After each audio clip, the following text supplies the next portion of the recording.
Hello, class.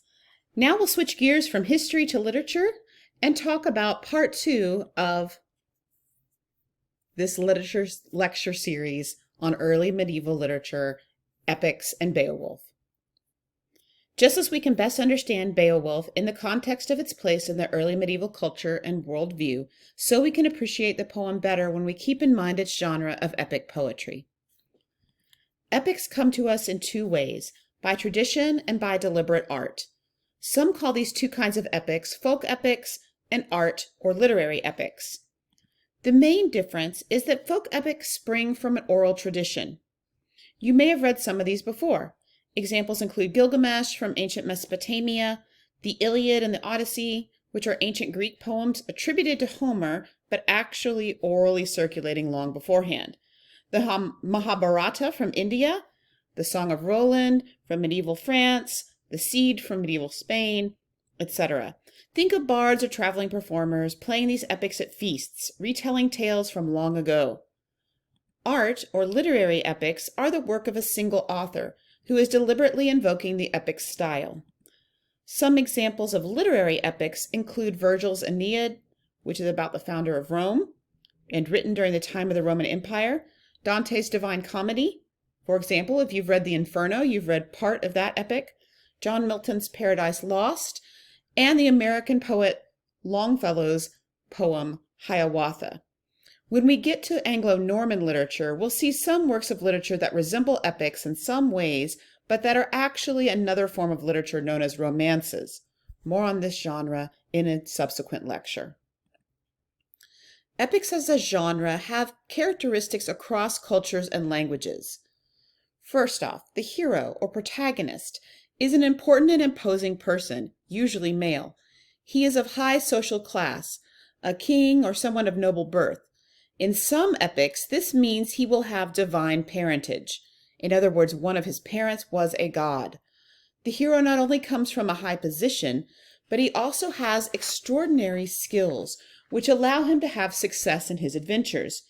Usually this is skill in battle or strength, but we see in Odysseus from the Odyssey that qualifications could be intellectual as well. For instance, Odysseus was known for his cleverness. Even though the epics tell the tale of one hero primarily, this hero has national significance. You will see how Beowulf's actions affect two royal families, that of the Geats through King Hygelac and that of the Danes through King Hrothgar. Many poems, especially those originating in ancient Greece, begin with an invocation of a muse. For example, Homer begins the Iliad by calling on the muse of epic poetry, Calliope, and mentions an unnamed muse in line 2 of the Odyssey. By the way, the Muses were 9 goddesses in Greek mythology who were responsible for art forms of various kinds like dance, history, epic poetry, music, etc. In Henry V, Shakespeare's prologue exclaims, "Oh, for a muse of fire," to begin the play about the English king whom Shakespeare presents as an epic hero. Beowulf does not begin with an invocation of the Muses, by the way, but with a genealogy of its hero and a brief history of his ancestors. Most epics begin in media res, which means in the middle of things. In other words, you do not get long explanations of how the hero grew up, his childhood disappointments and triumphs, his third-grade teacher, the name of his pet dog, etc. Think about how Star Wars: A New Hope begins with Princess Leia frantically sending R2-D2 and C-3PO away from her doomed starship. We do get that a long time ago in a galaxy far, far away bit at the very beginning, but even that begins in media res, for the rebellion against the Empire had already begun in the years subsequent to when the movie begins. Likewise, in Beowulf, we don't start with how little Beowulf became such a great warrior, but with Hrothgar's monster problems, once the poet gets the genealogy out of the way. Besides the hero's characteristics and how the plots begin, epics share some other features across cultures. One of these is their time period. To extend the Star Wars comparison further, events in epics happen a long time ago, in the epic past. As mentioned earlier in this lecture, the events in Beowulf, those that have historical basis, not the dragon and monsters bits, occurred in the early 6th century. The story was told orally for several centuries before being written down in the 8th century. just like the epics of Gilgamesh, the Iliad, and other folk epics, occurred, so to speak, many hundreds of years before they were actually recorded. The epic past. Another feature of epics is that they feature, oftentimes, catalogs or lists in them. The most famous catalog in the Iliad, for instance, is a list of ships. It's 250 lines long. Edmund Spenser's The Faerie Queene has a catalog of trees.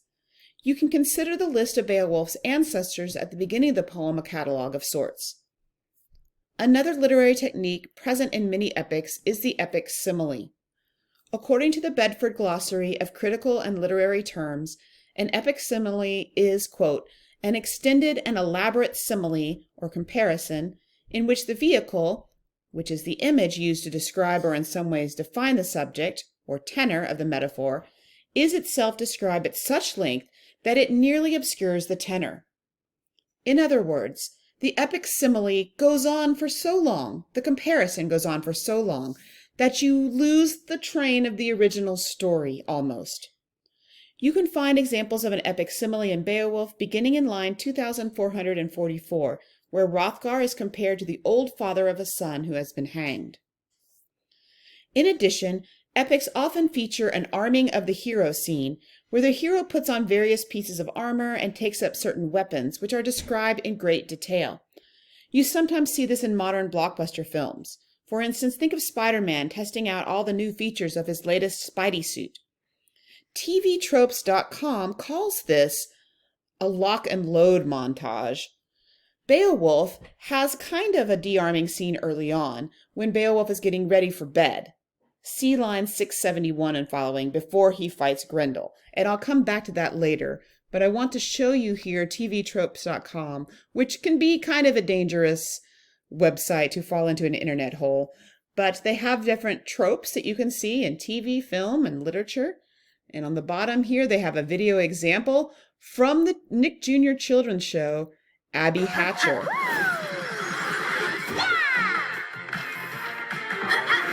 So you can see how Abby and her little friend, Bosley, are suiting up, preparing for battle.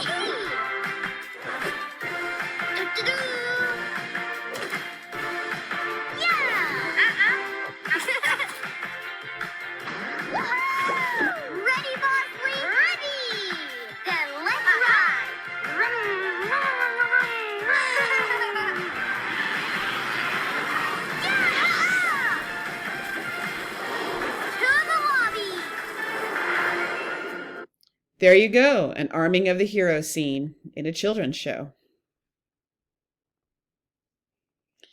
Going back to Beowulf, there's kind of a de-arming of the hero scene, starting on line 671, where Beowulf is getting ready for bed before he fights Grendel.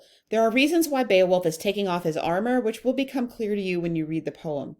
However, when Beowulf prepares to fight Grendel's mother, he dons all his armor, which the poet describes in great detail, beginning on line 1441.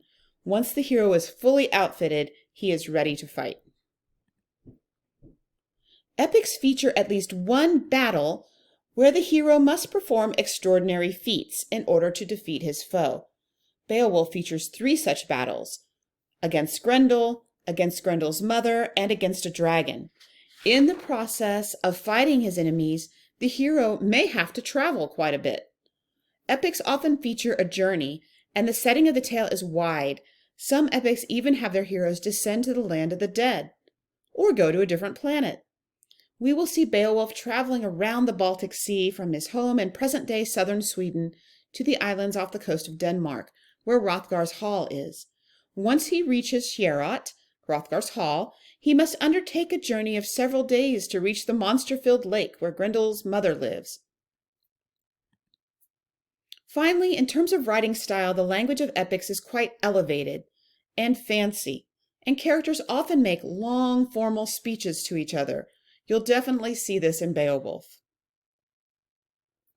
This ends part 2 of the 3-part series of early medieval literature, epics, and Beowulf. I'll see you for the next lecture.